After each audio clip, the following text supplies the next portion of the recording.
And you've done studies on visceral fat. We were talking off camera about how Asians actually are more prone to getting it, right? Is it certain foods or diets that are more causing of it? And this is something that has become so apparent globally that some ethnicities have a lower tolerance, if you will, to fat. It's because they're seeing this in real time. So there's this idea of a fat threshold. Basically, how much fat can your body hold before it becomes pathogenic or harmful? All right, guys, Benjamin Bikman here, professor at BYU. Thanks for coming on today, man. We're going to talk some health. Yeah, my pleasure. Yeah, my favorite topic. Yeah, and you do a lot of research on it, so you can actually speak from data and numbers, which I like. I do, yeah. I mean, as a scientist, I'm the director of the Metabolism Research Lab at BYU, and this is where I live and breathe. Yeah, and you've done studies on visceral fat. We were talking off camera about how Asians actually are more prone to getting it, right? That's exactly right. Yeah, I'll be happy to get into it. Yeah, so what is it certain foods or diets that are more causing of it? Yeah, that's a great question. So just by way of background, this is something that has become so apparent globally that some ethnicities have a lower tolerance, if you will, to fat. That I did my postdoctoral fellowship work in Singapore, of all places. Beautiful country in Southeast Asia. We loved living there, every minute of it. But why would Singapore invest so much in metabolism and diabetes research? It's because they're seeing this in real time across the various ethnicities that live in Singapore, and it's a beautiful multicultural kind of melting pot. You can take on one end of the spectrum kind of European Caucasian guy, slap 10 extra pounds of fat on his body, and he's just a little chubbier. Everything else is fine. Every clinical marker is totally normal. You take a guy who has the exact same body type, but now he's a Chinese Singaporean ethnicity, put those 10 pounds on him, now he's got fatty liver disease, he's got high blood pressure, he has got prediabetes. And so there's this idea of a fat threshold. Basically, how much fat can your body hold before it becomes pathogenic or harmful?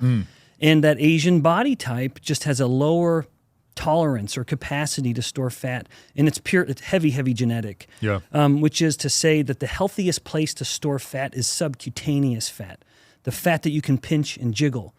The most problematic place to store fat is visceral fat, the fat that's tucked within that abdominal space. Right. And that's where more Asians tend to store fat. It's very, very well documented. You can take people, there's studies in men and women, look at the same percent body fat, and the Asian will have more fat centrally, even in the liver. Wow. And that ends up being a gateway to bigger liver problems. Fatty liver disease can become, what was once a fatty liver becomes a fatty and scarred liver, so you start moving into cirrhosis. So while nutrition is a problem globally, and we always used to say the American diet, then it was the Western diet, now it's the global diet. Doesn't matter where you go, from Singapore to the US and everywhere in between, it's high fat, high sugar. So everyone has that pressure to store more fat, and it's more complicated than just calories in, calories out. But different body types have a lower threshold for that fat, and that Asian body type with South Asian, Indian, those are the bodies that have the least tolerance or the lowest threshold, that they can handle a little fat, and anything that goes beyond that begins to be problematic. Crazy. So when you're measuring your body fat percentage, does visceral fat pop up on that? Well, it depends on how you're doing it. Yeah, so if you're measuring body fat through what is commonly, the most common method of doing it, the poor man's method, is just these skin calipers. Right. We are doing pinching with these little kind of, a pincher device, a caliper. That will not in any way account for visceral fat.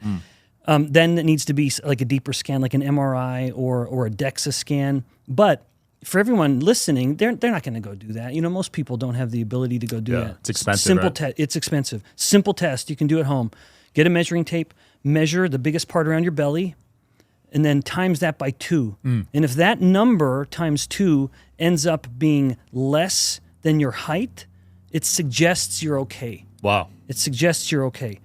Now, it's a little more complicated than that, but by and large, that very, very simple metric, waist circumference times 2, if it's greater than your height, that's a huge red flag. If it's less than your height, you could be okay. Yeah. I wish more insurance providers covered MRIs, honestly, because... Oh, I totally agree. Yeah, we were talking about mine, and I'm 27, just to give people context, and I'm pretty skinny. Yeah. I was a distance runner my whole life, so my body fat was usually in the single digits, and I got an MRI last month, visceral fat everywhere. Do you know, was it visceral fat alone? Like, so visceral fat sometimes includes fatty liver. Do you know, did that include liver? Yeah, they did all my organs. I did an abdominal scan. Yeah. So it was all over my heart, liver, everywhere. I even had a cyst on one of my organs, which I don't know if Maybe that's a kidney. Yeah, I think kidney. Yeah, so fatty liver disease is a pretty big spectrum where, and that's once again is a place where Asians just put fat. Fat goes to the liver. That's heavily, heavily dietary influenced as well as a little genetic predisposition. But the things that make the liver get the fattest is alcohol and fructose. So sugar or anything sweet, so fruit juice even, anything that is loaded with fructose. What alcohol and fructose have in common is that they're both almost entirely metabolized by the liver. So the liver has to take all this energy in, and it overwhelms the liver's ability to burn. And so if the liver is overwhelmed with burning, it says, well, I'm going to divert this into fat. I'm going to hold on to this for later. And thus the liver starts accumulating fat. Yeah, so I get a blood test every year as well, and I've always had liver issues. I don't drink, so I don't know what that's from. Watch your sugar. Sugar? Even sugar from fruit? Absolutely. I eat a lot of fruit. Yeah, so if it's I always say if you're eating fruit, you're generally okay, but be most mindful of the most sugary of the fruits, like pineapples, mangoes. But don't drink it. Don't be drinking fruit juice or even smoothies if it's a concern for fatty liver disease. A paper was just published on this topic literally just last week. One of many papers that looked at the rate at which fatty liver disease was resolved in across two different diets. Exact same number of calories, and they just varied in the sugar content, low carb or high carb. And so protein was kept the same, and then just shifted the macros of carbs versus fats. Identical calories. But the lower carb diet, which is going to be lower in fructose and sugars, had a significantly greater reduction in liver fat. So not all calories are created equal. My worry would be that you would have gone to the doctor and they'd say, hey, you have a sign of fatty liver disease. You need to eat less, exercise more. That's the same old, dumb advice we've been giving people for 70 years. It's not just a matter of calories. You have to consider the hormones that are affected too. But that's a whole other topic. Yeah, you can't be getting preventative advice from Western doctors, in my opinion. No, you can't. No, and if this advice worked, we wouldn't be in the midst of the obesity epidemic that we are. And it is global. As much as we want to think this is just a Western, even U.S. problem, far from it. The rates of diabetes and obesity-related pathologies are even, the U.S. isn't even in the top 20 when it comes to type 2 diabetes. Wow. You look across Southeast Asia, look across even North Asia, look across the Middle East, almost all of those countries are higher than the U.S. Dang, I didn't know that. I thought we were one of the worst. I know. It's a uniquely sort of American thing to think that the U.S. is the worst, but we're not. Yeah, just because of fast food and everything. I know. But like I said, it's global. Yeah. You know, my beloved Singapore, where one of my kids was born there. We love Singapore. Talk about fast food. Oh, my gosh. It's everywhere. Everywhere. So they're doing studies on obesity, and by 2030, they're saying 1 in 2 people will be obese. That is crazy. Oh, well, it even gets worse. So my most clear area of expertise is a problem called insulin resistance, sometimes referred to as prediabetes. Most people have never heard of insulin resistance, but it is the single most common health problem worldwide, and it contributes to all of what I refer to as the plagues of prosperity. All of these chronic diseases that were once unheard of. You know, people dying from heart disease, breast and prostate cancers, Alzheimer's disease, type 2 diabetes, what they all have in common, even forms of infertility, low testosterone, erectile dysfunction, polycystic ovary syndrome, what they all have in common is that insulin resistance contributes or directly causes every problem. Wow. So the reason I beat that drum so loudly is if we could focus all of our energy on one single thing, we can start to reduce the risk of literally every chronic disease. And in this case, the focus on insulin resistance is important because it precedes the obesity epidemic. So as someone is on that spectrum where they're getting chubby or now they're fat or now they're obese, long before that ever started happening, they were insulin resistant. And so before they ever became obese, they were told they had fatty liver disease or they had high, dyslipidemia, all of these problems that are sort of precursor warnings to a more chronic problem. But the main reason it's overlooked is that we look at metabolic health on lab tests purely through the lens of glucose. We have a very glucose-centric paradigm to metabolic health. And so you'd be going in, or you'd mentioned that your grandpa had type 2 diabetes despite being fairly lean. Super lean. Of course, he's Chinese ethnicity, which automatically brings a higher risk at a lower body fat. But I bet he would have been going in year after year for his checkups, and his glucose levels would have been normal, his blood sugar, normal, slightly higher, now really high. Even when the glucose levels were normal, the insulin levels would not have been. Insulin is the canary in the coal mine metabolically. It is the earliest signal that we're headed down into this metabolic disarray. And so as much as we've had a glucose-centric paradigm, and glucose has value, but not on its own, it is the Robin to Batman in the story. It's the sidekick. Wow. Insulin is the main character we need to be focused on. So if we could shift the clinical paradigm away from a glucose-centric perspective to an insulin-centric perspective, insulin can be elevated up to 20 years before the glucose is ever rising. Holy Just crap. imagine if we can start detecting the problems years in advance and then start to make some changes and then get them off that path and keep them on a healthy path. Yeah, that's an important message. Oh, Because you hear huge. about people going gluten-free, but never talking about insulin problems. No, that's right. Yeah, so as much as people want to be monitoring their blood sugar, and again, that has value, we have to include insulin in the conversation because insulin's main job, its most famous job, because it does all kinds of things, its most famous job is to control blood sugar. Blood sugar levels go up. If that stays up, it becomes lethal. Insulin comes up to basically open doors into cells to allow the blood sugar to come back down, pushing that sugar into the cells. And then insulin, having done its job, will retreat back into the background. But in this case, the more the body has to fight to keep that blood sugar under control, the higher and higher the insulin gets. Got it. That is insulin resistance, where the insulin is elevated, but the glucose is still normal. And so our paradigm focused on the glucose has no regard for the insulin. We're just waiting for this to go up. How could people monitor their insulin, and what are some recommended ranges you recommend to be in? Yeah, great question. In fact, I'm very grateful we can focus on this because it is the drum I beat the loudest, that we have to include insulin in these clinical conversations. Yeah, unfortunately, insulin is not easy to measure. No hormones are. There is no way to simply, like where you and I could do it on our own, like in our own home. Like with glucose, we could prick a finger or slap on a continuous glucose monitor, and we could be monitoring our glucose at every moment, literally every minute. Any hormone we're years away from that type of technology.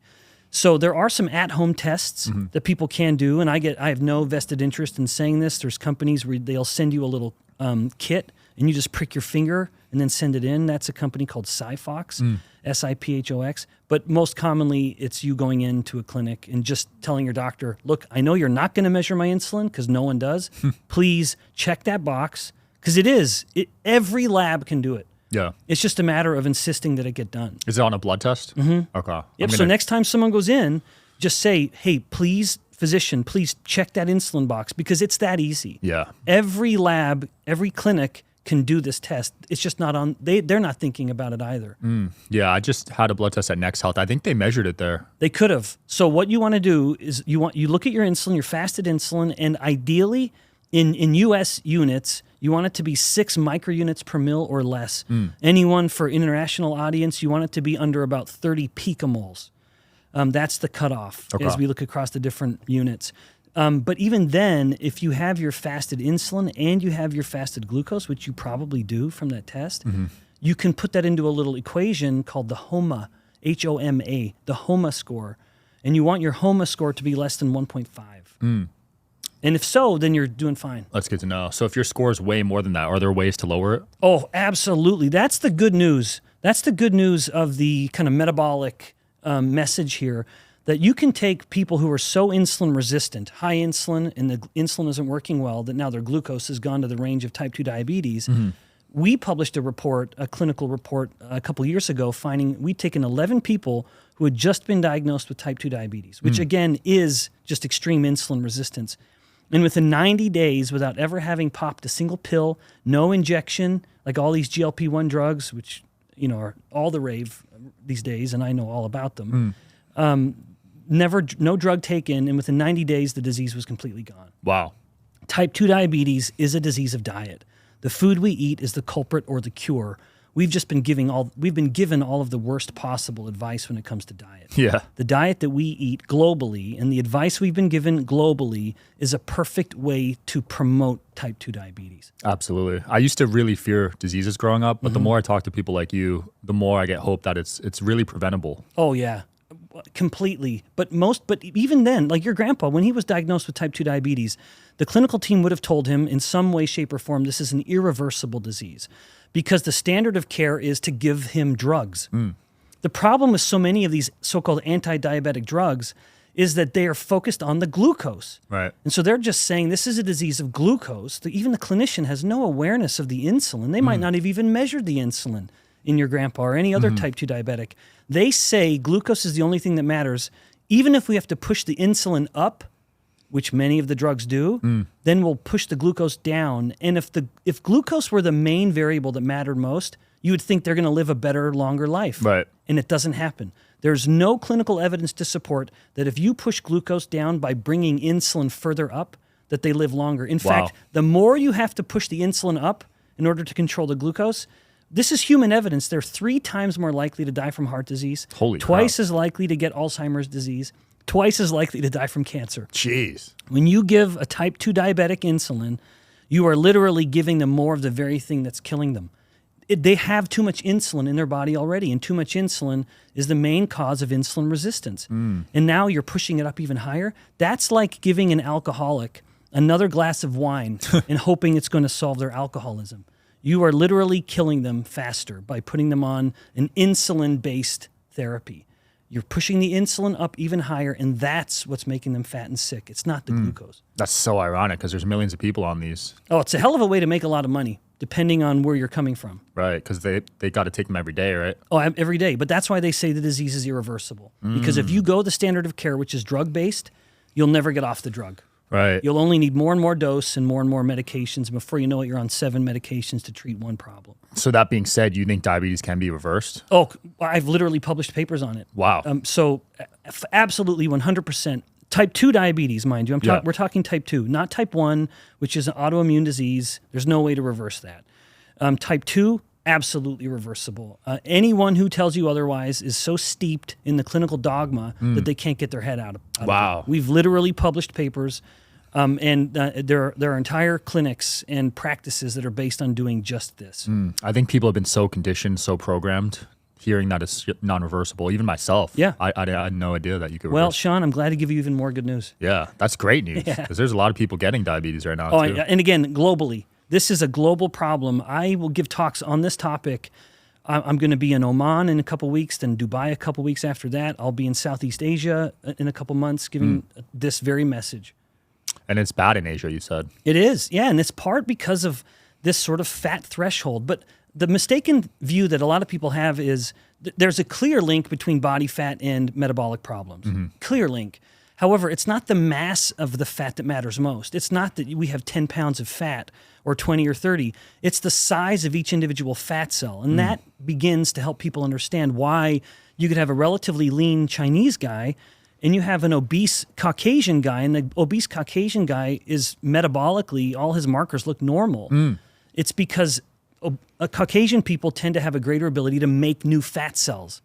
And there's a bit of a paradox here, but if you can make new fat cells, that means all of the fat cells are generally smaller, and small fat cells are very healthy, happy fat cells. Right. They're very insulin sensitive, and they're anti-inflammatory.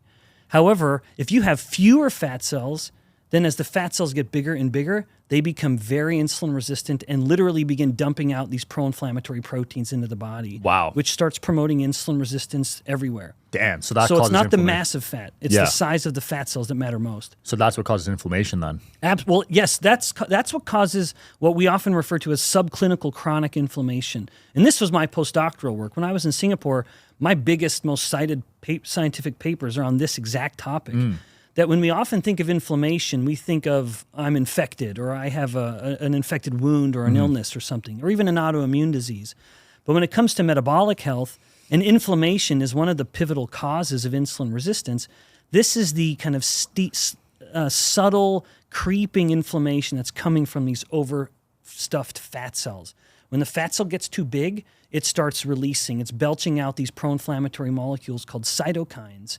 And that starts promoting this, it starts turning on this subtle inflammation throughout the body. Not like an inflammation like we think of when we have like an infection or an angry wound, but rather this, you measure their blood sample and you say, hey, your C-reactive protein is a little too high.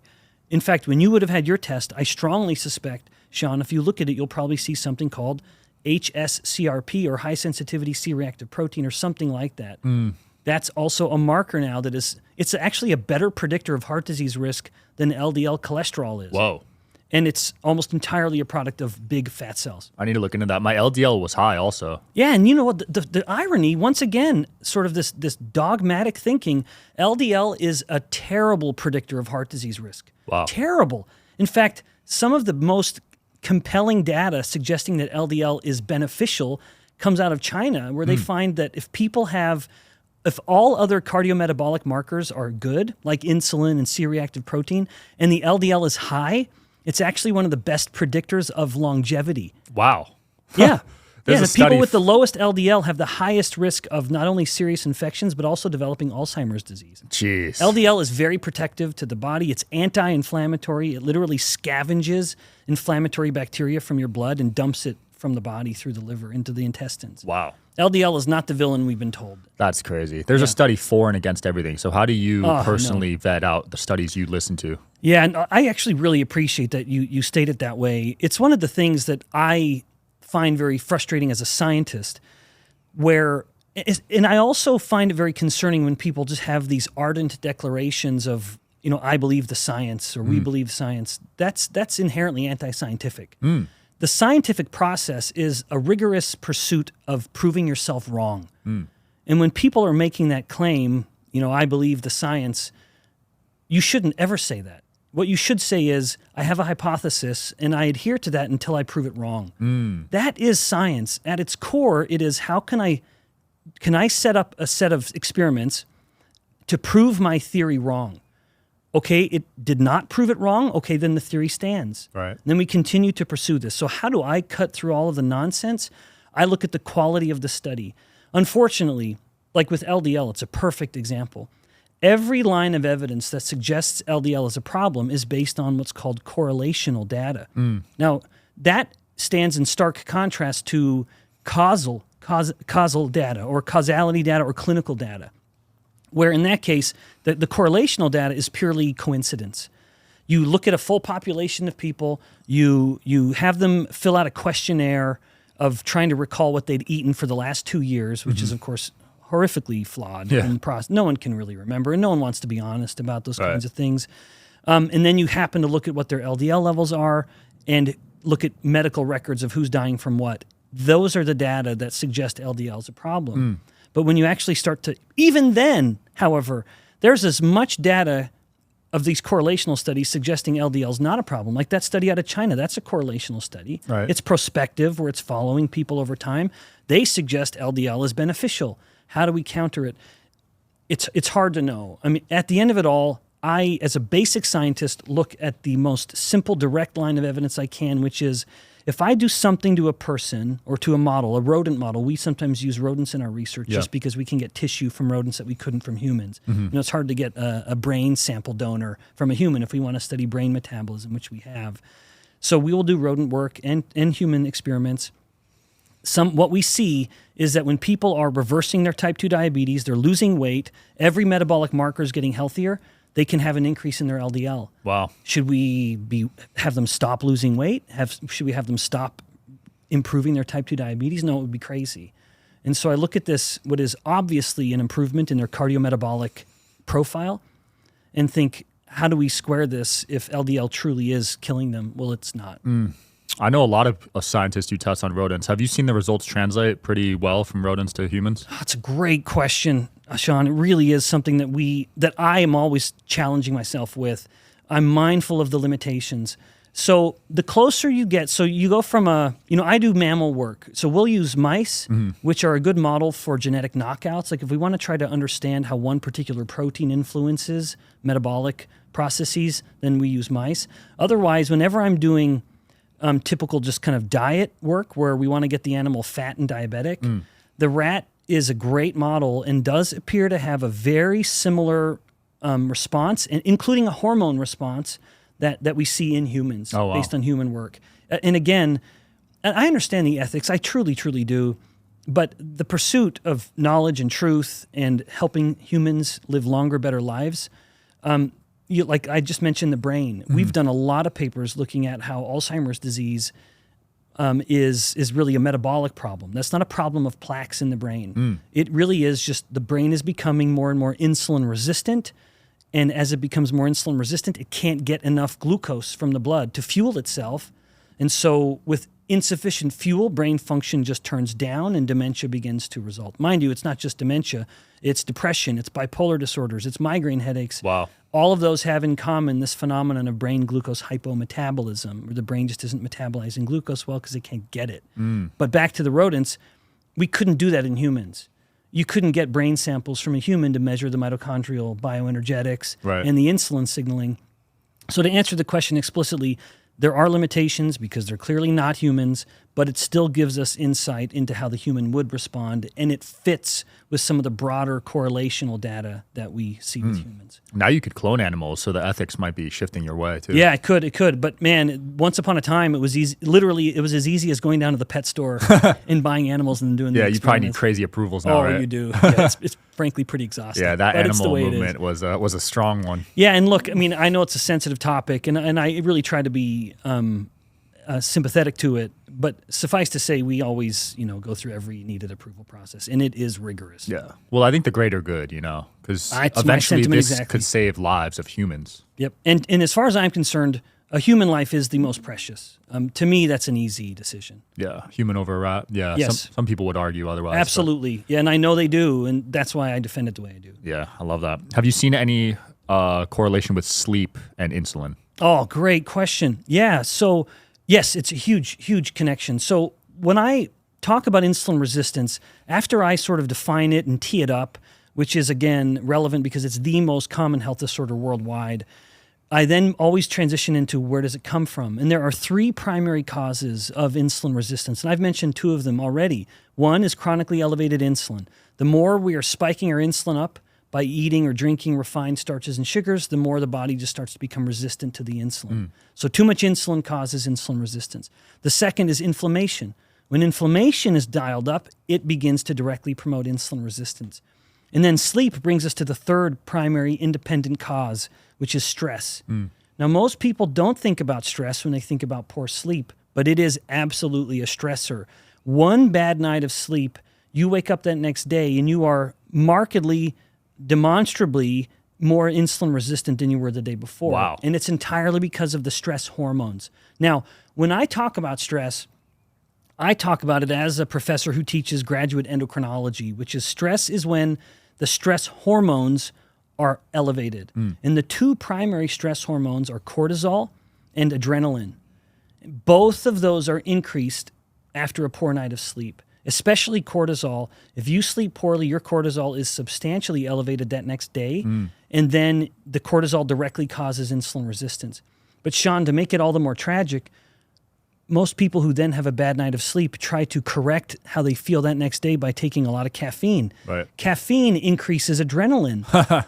And so now they're having a further contributor to their insulin resistance, further just kind of compounding this problem. Wow. Whereas one bad night of sleep, the metabolic consequences can be corrected by one good night. The more this starts to spiral out of control, where it's a bad night, now my cortisol's up, now I'm drinking a lot of caffeine, now also my adrenaline is up. All of these things start spiraling together into a bit of a metabolic storm. Now the insulin resistance becomes much more insidious, and one good night is not going to wipe it out. Crazy. That's when you really have to start changing these habits. And as a college professor, you see a lot of students that live like that. Oh my gosh, yes, I sure do. Yeah, in fact, I shudder when I look at them and think, was I ever this stupid? I don't know. They have no idea. No, they don't. No, and mind you, when you're young, you are a little bulletproof. These kids really can shrug off a lot of these metabolic shots pretty well. For me, as I'm nearing 50, I can't shrug them off as well as I used to. But that brings me to my point, which is when you're going through, after you've come out of puberty, which these kids are. The girls already have for a couple years by the time they start college. Some of these boys are not done puberty yet when they start college. They still got another year or two to go. But typically, that's going to set your habits. Right. So break those habits. You college kids listening, as from a college professor, go to bed early, wake up early. Yeah. That's the key. And don't mess with alcohol. It screws up your sleep. Even worse, there's a myth that alcohol helps you sleep better. The reality is you fall asleep faster, but then the rest of the night is horrible. Yeah. Alcohol is terrible for sleep. BYU's a dry campus. Oh, it sure is, and I love every minute of it. Yeah. And I joke, whenever I go speak at science meetings, I show all the data that we've been generating, all the paper we've published, all the papers we published, and I always show a little picture of the student who did the majority of the work, and it's always undergrads. And I joke, but I say it with purely affection, when you're at a school where you can't have premarital sex and you can't do drugs and drink, these students are really productive. I bet. Like it's a Saturday night.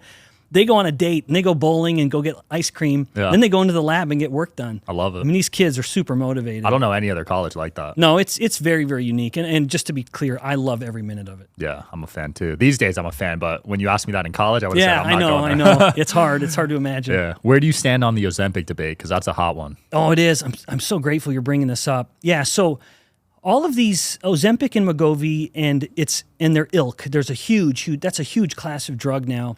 They all fall within a drug class called GLP-1 receptor agonists. And let me just give a brief background on that. GLP-1 is a hormone that we all make from our small intestine. So when food starts coming down the small intestine, certain carbohydrates, certain proteins, certain fats, they will stimulate this increase in GLP-1. Other things like yerba mate as a tea, that will increase GLP-1. Allulose, a rare sugar. It's not an artificial sweetener, but it doesn't have calories. It has a greater effect than like sugar does. So there's a handful of molecules that will increase GLP-1. But when GLP-1 is up, it has two main mechanisms of action. Firstly, it will inhibit a hormone called glucagon, which is kind of insulin's opposite. Whereas insulin is trying to bring glucose down at any moment in the blood, glucagon wants to push blood glucose levels up. And so when you take these things, GLP-1 comes up, it inhibits, GLP-1's up, it inhibits glucagon, which helps blood sugar levels come under control. But the second effect of GLP-1 is that it induces a sense of satiety by really slowing down the intestines. Now, let's bring that back to the drugs. When these drugs were first used, they were used at a relatively low dose. And at that relatively lower dose, its primary effect was to inhibit glucagon. Thus, the primary observation was that blood sugar levels would be down. And so it was used as an anti-diabetic medication because it helped control blood sugar. However, they noticed that these people tended to eat a little less, that they just weren't as hungry as often. And that is what's been really leveraged with these other drugs now, like Wegovy now, where you've just basically, all you've literally done is multiplied the dose of the drug. Right. And now, in addition to inhibiting glucagon, you are really slowing down the intestines. And I mean, really. So, if you and I were to go out and get some lunch after this, food would sit in our stomach for about 4 to 5 hours. And then it starts moving out of the stomach through the small intestine and ultimately out through this process called peristalsis, which is just kind of this slow rhythmic contraction along the intestines, moving the food out of the body. However, with these drugs and what GLP-1 is doing when it's dialed up to an 11 out of 10, now it's slowing down the intestines so much that food can be sitting in the stomach for up to 24 hours. Wow. So people will experience something called Ozempic burps, where the food is like putrefying in their stomach, creating noxious gas. Jeez. Now they're burping up this horrific scent, Holy crap. this stench because of the food. In addition, people who appear to be somewhat sensitive to it or take a double dose because it's not working as well as it used to, they can freeze, they can paralyze their intestines, which is acutely very lethal. So these drugs, they will cause weight loss, but it comes at a substantial risk, including a paper published in one of the most preeminent biomedical journals, the New England Journal of Medicine. They found that for every 10 pounds of weight lost, 6 pounds is fat mass, 4 pounds is lean mass. Whoa. So 40% of the weight loss is coming from tissues like muscle and bone. Jeez. Now, when you let's imagine a middle-aged or older woman who has a very difficult time making muscle and bone. Let's say that she's overweight, as most people are these days. They get on this drug. 2 years in, a paper was published recently finding that 70% of people in the U.S. at 24 months get off the drugs because they get sick of feeling sick. So the patient themselves decide, I don't want to be on this drug anymore. And weight rebounds immediately. And within a year or so, they've often gone within just a few pounds of where they started. Wow. But imagine, let's go back to the paradigm I just presented, which is for every 10 pounds, 6 pounds is fat mass, 4 pounds is lean mass. Now they get off the drug and they start gaining it all back. One of these masses is going to come back very quickly. One is not, especially depending on your age. If you are a young college-aged male, no problem. You can gain that muscle and bone mass back. But if you're a 60-year-old woman or even a 60-year-old guy, no, good luck. You're not getting that back. You're going to gain that fat back very easily, but you're not going to gain that muscle and that bone back. So you want to try to take it. And all of this isn't to say GLP-1 isn't beneficial. It is. So let's find a way to take advantage of it on our own by eating a little better, avoiding the refined sugars and starches, focusing more on whole proteins and fats and other things like yerba mate and allulose that can help. Take advantage of it on our own, at our own level, at a physiological level. We are not going to get any of those consequences. Right. Do you eat any carbs and sugar right now? Yeah, that's a great question. Yeah, I do. I mean, I generally say that I'm kind of low carb light because I'm a dad. I'm a husband, father, and I eat with my family. Yeah. So the way I eat as a kind of middle-aged guy who wants to stay lean, I generally for breakfast and lunch eat little to no carbs. Sometimes even fasting through one of those meals. But drinking, so I'm taking in water and electrolytes. But then dinner, I'll have dinner with my family because that's special. To me, family matters most. Nothing else should get in the way of me spending time with my family. And it's weird if we're sitting around the dinner table and they're all eating and I'm just staring at them all, awkwardly. So I generally am kind of low carb light, but my dietary pattern is very much informed by my focus on insulin resistance. I want to control my insulin, most importantly, to stay lean, to keep my brain sharp, and to keep my body running well. And I want ketones from time to time, too, especially for the sake of my brain. My brain is my moneymaker, professionally speaking, and ketones are the preferred fuel for the brain. And there are other ways to help with brain health. Things like creatine and other supplements can help with brain health. Really? Creatine? Yeah, they can. Yeah, it can. You have very clear evidence on that. Wow. But anyway, so I'm kind of low carb light. I want to keep my insulin under control. That's interesting to me. I just got a brain scan, so I need to look into that. Yeah, so creatine is a supplement that most guys think of taking just with regards to muscle performance or athletic performance, and that's absolutely well established. It can reduce the period required to rest and fully recharge the muscle, if you will. But that's not why I take it, because I'm not a college athlete. I take it because my brain is my moneymaker. And there is clear evidence, multiple clinical studies published. You give people with a little bit of cognitive decline, a little bit of early stage dementia, give them creatine, and it's significant improvements in cognition. But that's because cognitive decline is not a plaque problem. It's an energy problem. And when you look at the brain problems as energy problems, then anything you can do to enhance the brain's ability to get energy, even through the creatine phosphate cycle by creatine loading, it makes sense that it would help with cognition and thinking, and it does. The evidence is very clear. Yeah, I love that way of thinking, because growing up, they taught us Alzheimer's was a plaque problem. And that's absolutely false. And literally, in fact, Sean, you'll get a kick out of this. Those papers have had to be retracted because the data were literally falsified. Wow. Speaking of false, it was literally falsified data that crap. gave birth to the entire plaque-based paradigm of Alzheimer's disease. That's it's crazy. literally built on a lie, and there's never been any good evidence to support it. For those of us who've long been critical of that view, I'm one of them, much to my pride, this was very validating. When this came out that the data had been falsified, it was a tremendous win for those of us who have been saying this is not working. Alzheimer's and related pathologies are they're metabolic problems. They're not plaque problems. I can't believe I didn't see that anywhere in the news. When did they publish that? Yeah, about a year and a half ago. Wow, that should have been everywhere. It should have been. Yeah, but it's really awkward, right? It's really uncomfortable because we have so many vested interests, so much invested in that paradigm that it's plaque. So many drugs have been developed. So many drugs were skirted through FDA approval while people were covering their eyes and plugging their noses, knowing that the data was not good. So we had there was an anti-plaque based drug that was approved by the FDA despite the clinical data suggesting that it had no benefit.